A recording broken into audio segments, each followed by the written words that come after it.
so before the closing address by Professor Murasa, we're going to hear some brief comments about the workshop by a few of the speakers we heard earlier today and yesterday. We're going to begin with Professor Mark Blumberg.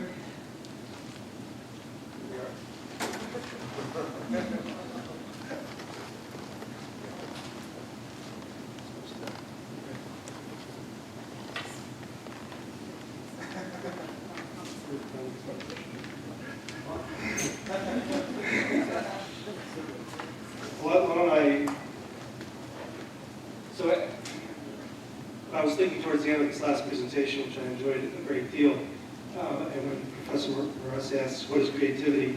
I guess what I was thinking, because I was a jazz drummer, I haven't played a lot in a long time, but one thing that strikes me about what creativity is, it's hard work. You know, a lot of people listen to things like, you know, Ornette and free jazz, and they think it just sounds like noise. The way you tell the difference between somebody like that and just a pretender, right, is that they can also play straight blues, they can play jazz, they understand the history. Same thing is true for people look at Jackson Pollock, and they think, well, that's just splatterings on the wall. But then you go and you see that he could do actual drawings. He could draw like a Renoir or something like that. So it's the foundation on the history, understanding the history of your field, being able to build on it, and then taking it to another level. And if you don't have that foundation, if you don't have that knowledge, if you don't have all that sweat, hard work, and the ability to play the straight forms, whether it's straight drawing or straight music, then I don't think you have the ability to take it to the next step and be creative. So I guess I'll just say that when I was listening, it's hard work to be creative, and it's more than just randomness, it's more than just being silly, you know, or letting your mind go freely. You have to have that foundation. I think that's something to keep in mind. Thank you, Professor Blumberg. Now we're going to hear about comments from Adrian Cheok. Adrian, please.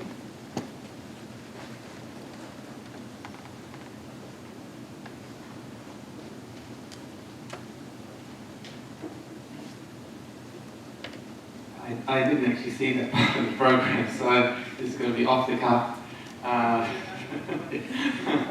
the cuff talk and random thoughts maybe. But yeah, I think somehow creativity requires both stability and chaos, and I think either one cannot produce creativity.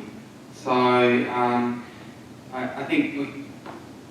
I think that's not the answer, but I feel that this maybe part of the surroundings required for humans to be creative requires that. So maybe there's been some. In fact, we had a lunchtime talk discussing about education, and there's probably some educationalists who say we should sweep away the present rigorous kind of traditional education system where you write, learn, and sit exams, and because they say that does not provide a kind of environment for children and then subsequent adults to be creative. So, but I think there's probably some need for that, and I think there's been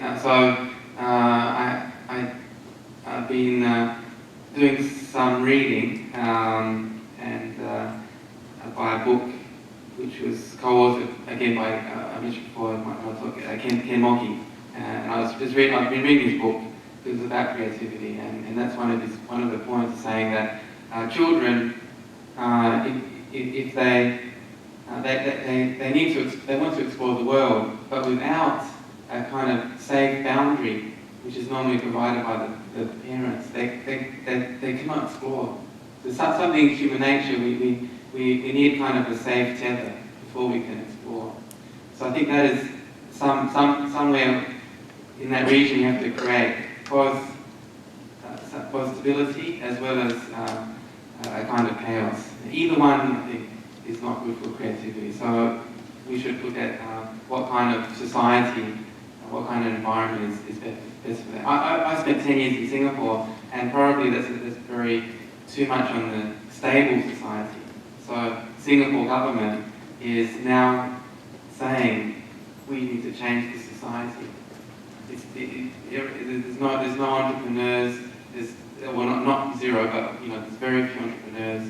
There's very few people starting creative industries, etc. So they want to increase creativity, which means they realise that the model of having a very stable country that doesn't work. So I think, on the other hand, too much chaos also doesn't work. Probably we can think of some other examples. Too much chaos. So that's probably my comment, that we should balance stability and chaos. Well, thank you very much. Next, we're going to hear comments from Professor Ludwik Leibler.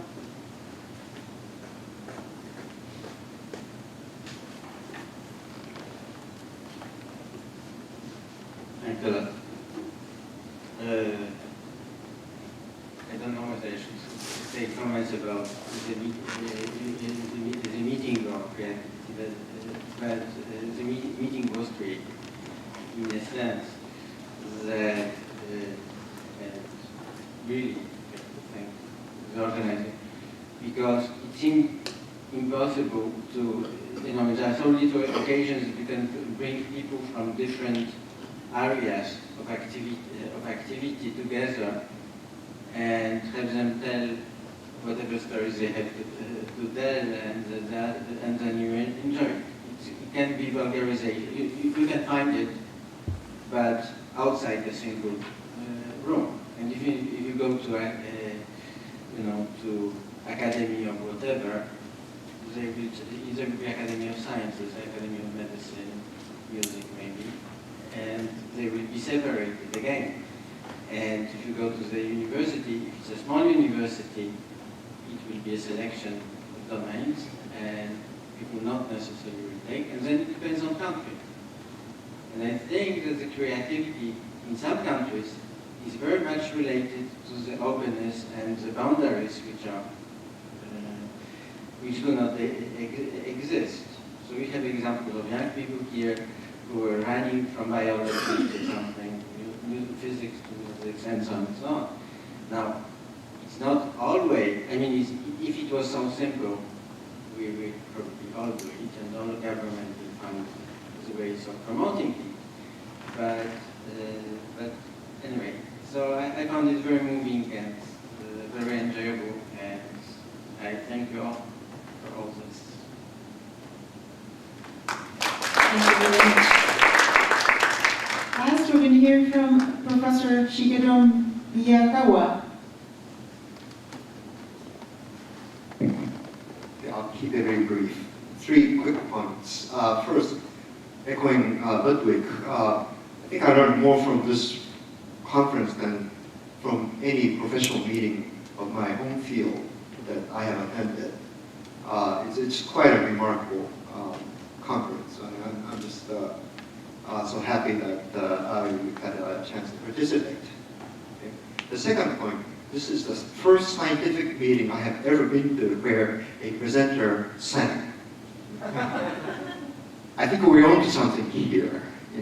This is something that we should do. We take ourselves way too seriously. This is a very good idea.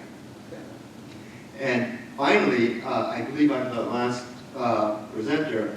I think on behalf of all the participants, again, echoing Ludwik and others, we'd like to thank the organizers, Professor Grasse and Professor Nishimura, and the 2 institutes, and all the people who worked so hard to put together such a wonderful conference. Thank you so much.